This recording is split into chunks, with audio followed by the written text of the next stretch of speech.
Dad, can you help me with my homework? You got to give me a couple minutes. I have to send 2 emails. I got to cook you dinner. We got to get together baseball practice, and then I'd be more than happy to help you with it. Fellow Toastmasters and guests, has this ever been a scene in your house? Of course. Or it is in ours, and it is on a daily occurrence. Probably 3 to 4 days a week, we are having some sort of activities going on. How do we do this? How do we balance our work, our home, and all our kids' activities? How many here do have kids or been in this situation maybe now? Or okay, great. I think you guys all feel my pain. Today I'm going to go over 4 ways in which my wife and I have kind of stepped up to this challenge. Now, if you read a lot of parent magazines or look at a lot of websites, you're going to see a lot of different techniques. There's a lot of stuff spoken to this topic, but I'm going to break it down into the 4 things that works for us, and we can really share with a lot of you guys as well. I grew up in Pennsylvania, just outside of Pittsburgh, and I grew up with 2 other siblings, and I just don't know how my parents did it. You know, that we were running around, we were very active, and they did it with no cell phones, 1 car, and in a place that pretty much snowed for 12 months, or at least it felt like it snowed for 12 months. Now I have 2 boys, ages 9 and 11, and they seem to be involved with every activity that they can sign up for, so whether it's a sport, an organization, a club, or my wife can sign them up for. She seems to be very active in signing them up for everything that they can get their hands on to. So it makes a challenge, and we both work full time, so that's even a bigger challenge. Our first way that we combat this really is to divide and conquer. Now, this is a technique that might not work for people that have maybe 2 or more kids. For us, we have 2 kids, there's 2 of us, it works well. We sit down and at the beginning of the week and say, hey, what activities are going on? Whether it's baseball, basketball, Cub Scouts, piano lessons, and we kind of set a plan of who's going where. I'm going to basketball, baseball one night, she's going to Cub Scouts or piano the next night, and then the next night or the next week we'll switch it off. So we're spending equal amount of time with each kid, which is important. So that's the first thing. We divide and we conquer. The second thing is to have a strong morning routine. Without a strong morning routine, it makes it very difficult. Now, the morning routine really starts at the night. Our kids catch the bus. They can't be late on that bus. If they miss that bus, that puts us all behind, really big time. So it starts the night before.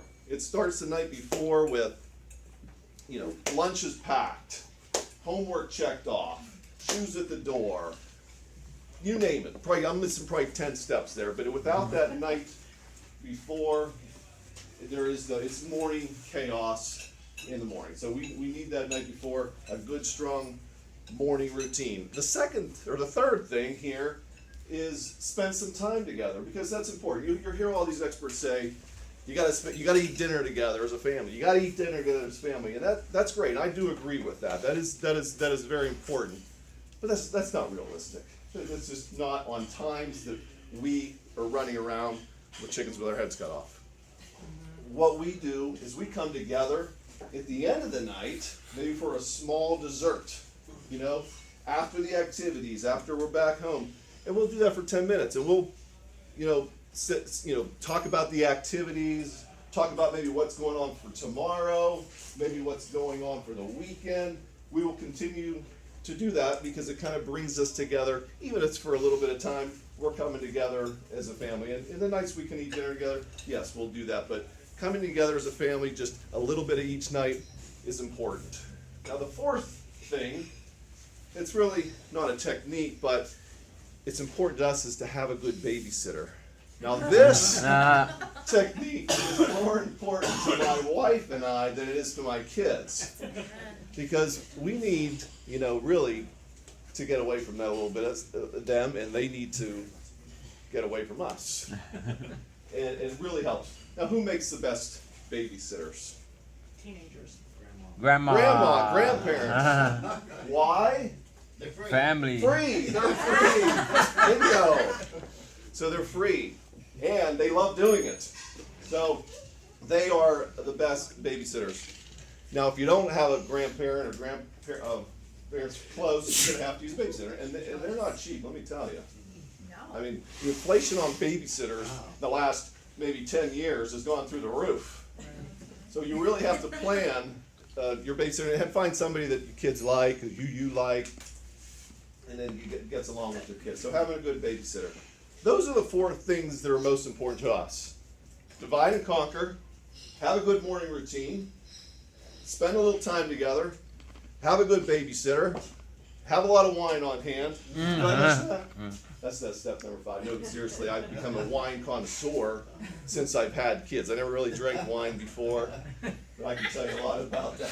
Now, just to speak volumes, my wife's last trip was to wine country a few years ago. That's how much we really got into wine since we've had kids. But seriously, coming together as a family, there's always going to be challenges. And I know there's going to be days we're going to miss this and all the chaos. And there's actually a country song that most of you probably have heard this. I think it's Alan Jackson. I'm not going to sing it, but Google it. It's kind of a tearjerker. It talks about it and it kind of wraps up the whole speech really. But we are going to miss this, and we're going to take the time now. And I think about the days when they are gone, and my wife and I are probably sitting on the porch, sipping wine. Not that I think about it every day, but it will happen.